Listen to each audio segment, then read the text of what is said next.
49வது நாளுக்கான முதல் promo release பண்ணியிருக்காங்க. விஜய் சேதுபதி என்ன கேட்குறாரு அப்படின்னு பார்த்தீங்கன்னா, இந்த டிக்கெட்லாம் எப்படிங்க 50 நாள் வந்தது அப்படின்னு நீங்க யார நினைக்கிறீங்க அப்படிங்கிறத சொல்லுங்கங்கிறாரு. அதுக்கு முன்னாடி விஜய் சேதுபதி மேல எனக்கு ஒரு விமர்சனம் இருக்கு. அதாவது நீங்க ஒரு கட்டுரை எழுதுறீங்க அப்படின்னா, அதுக்கு முடிவுரை ரொம்ப ரொம்ப இம்பார்ட்டன்ட். முடிவுரை இல்லாத கட்டுரை செல்லாத கட்டுரையாகும். விஜய் சேதுபதி ஒரு இன்வெஸ்டிகேட் பண்றாருன்னா, அதுக்கு ஒரு கன்க்ளூஷன் இருக்கணும். கன்க்ளூஷனே இருக்க மாட்டேங்குது. இது ரோஸ்ட் பண்ணுறாரு, இது பண்ணுறாரு, ஃபயர் விடுறாங்க, இது விடுறாங்க. என்னையா அதனுடைய கன்க்ளூஷன்? இது வரைக்கும் ஒன்றும் இல்லை. அதை பற்றி ஒரு ப்ரீஃப் வீடியோ நம்ம கண்டிப்பாக பார்க்க போகிறோம். ஏன்னா இன்றைக்கி சண்டே வெறும் 3 ப்ரோமோ தான் வரும். கண்டிப்பாக விஜய் சேதுபதிக்கு அவர் பார்க்குறதுக்காகவே அதை நான் ஒன்று பண்ணணும். அதற்கு அடுத்ததாக பார்த்தீங்கன்னா, இந்த வண்டியெலாம் எப்படி 50 நாள் ஓடிச்சு அப்படிங்கிற கேள்வி. என்ன பார்வதியும் கமருதீனும் பக்கத்தில் பக்கத்தில் உட்காந்துருக்காங்க. சரி, அரோரா சின்க்ளேயர் எடுத்து ஃபஸ்ட்டு கோல் அடிக்கிறாருங்க. ஏங்க நான் இந்த ரம்யாவை சொல்லுவேங்க, இந்த அம்மா எப்படி 50 நாள் ஓட்டுச்சுன்னு எனக்கு ரொம்ப சர்ப்ரைஸாக இருக்குது. ஏன்னா இந்த வீட்டில் வந்ததுலேருந்து இவங்க எந்தவித ஆக்டிவிட்டியும் பண்ணி நான் பார்த்ததில்ல. ஒரு மூலையில் இருப்பாங்க, எப்படி இவங்களுக்கு இருக்காங்கன்னு எனக்கு தெரியல அப்படின்ன உடனே திவ்யா எழுந்திருக்கிறாங்க. சார் நான் அப்படி சொல்லணுன்னா எனக்கு விக்ரம சொல்லுவேன் சார். இது ஒரு பர்சனல் வெஞ்சன்ஸில் சொல்கிற மாதிரி இருக்குது. சரி நம்ம எடுத்துப்போம் அவங்களுடைய பார்வையில். அடுத்தது வியானா சார். அரோரா ஆரம்பத்தில் ரொம்ப சைலண்ட்டாக இருந்தாங்க சார். இப்போ நல்லா ஓப்பன் அப் ஆகி வராங்க சார். இந்த அம்மா ஆரம்பத்தில் கொஞ்சம் ஓப்பன் அப் ஆனதாக நான் நினைத்தேன். ஆனால் இப்போ ரொம்ப சைலண்ட் மோடுக்கு சார். அதுக்கும் காரணம் உங்களை தான் சார் சொல்கிறாங்க. நீங்கள் ஒரு எபிசோடில் சொல்லிட்டீங்களாம், யாரும் கத்தக்கூடாது, சண்டை போடக்கூடாதுன்னு. அதுலேருந்து அம்மா சைலண்ட்டாக ஆகிடுச்சான். நீங்களும் 2 வாரம் காப்பாற்றிட்டீங்க. சரி சார் அப்படின்ன உடனே அடுத்தது சபரி வராரு.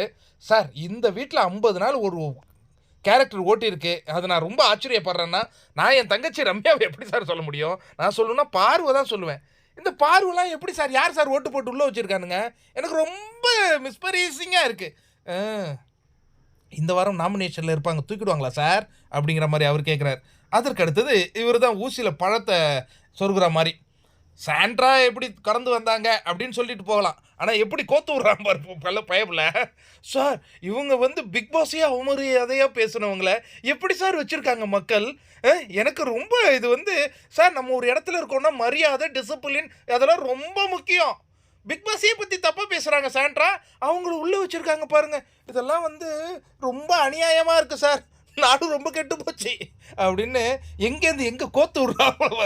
இதுதான் விக்ரம் திரைக்கதை எழுதுவார்.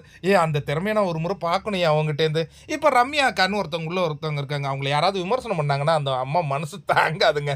ரேங்கிங்கில் 8வது ரேங்கிங் கொடுத்தாலும் சரி, அந்த இதில் ஒஸ்ட் பர்ஃபார்மர் கொடுத்தாலும் சரி, அந்த அம்மா தாங்காது, அழுவும். ஏன்னா 40 நாளாக அந்த அம்மா போர்வைக்குள்ளே அழுதுகிட்டு இருக்காங்க. விடை கொடுக்க மாட்டாங்க தமிழக மக்கள். இன்னும் ரம்யா ஜோவை போட்டு பிராண்டிகிட்டு இருக்காங்க. இப்போ வியானா சொன்ன உடனே ஸ்டேஜ்லேயே அவங்க ஒரு ஆள் தாங்க கண்ணீர் சிந்தி அழத் தொடங்குறாங்க. ரொம்ப இலகிய மனசா இல்லை விமர்சனத்தை தாங்குற அந்த இது இல்லை. இவங்கெல்லாம் நிறைய விமர்சனம் தாங்கியிருப்பாங்களாப்பா. இந்த கெமிக்கும் கமருதீனுக்கும் ஒரு சின்ன கோல்டு வார் இருக்கும் போல இருக்க. ஏன்னா கெமி சொல்கிறாங்க, சார் கமருதீன்லாம் எப்படி சார் 50 நாள் தாண்டினாருன்னு எனக்கு சந்தேகமாக இருக்குது. இன்னைக்கு கமருதீன் சொல்கிறேன், சார் இந்த கெமியெல்லாம் யார் சார் 50 நாள் தாண்டுற மாதிரி வச்சுருக்காங்க? இன்றைக்கி 49 நாளில் எடுங்க சார் அப்படின்னாரு. ஒருவேளை இவர் சொன்னது மக்களுக்கு கேட்டு மக்கள் கெமி எடுத்துட்டாங்கன்னு நம்ம நம்புவோமா? சரி, நாங்கள் நம்புகிறோம். நியாயப்படி தான், ஓட்டுப்படி தான் எல்லாம் நடக்குது. பிக் பாஸை பொறுத்த வரைக்கும் பர்ஃபெக்ட் ஜனநாயகம். நாங்கள் நம்புகிறோம் சேதனை, நம்புகிறோம்.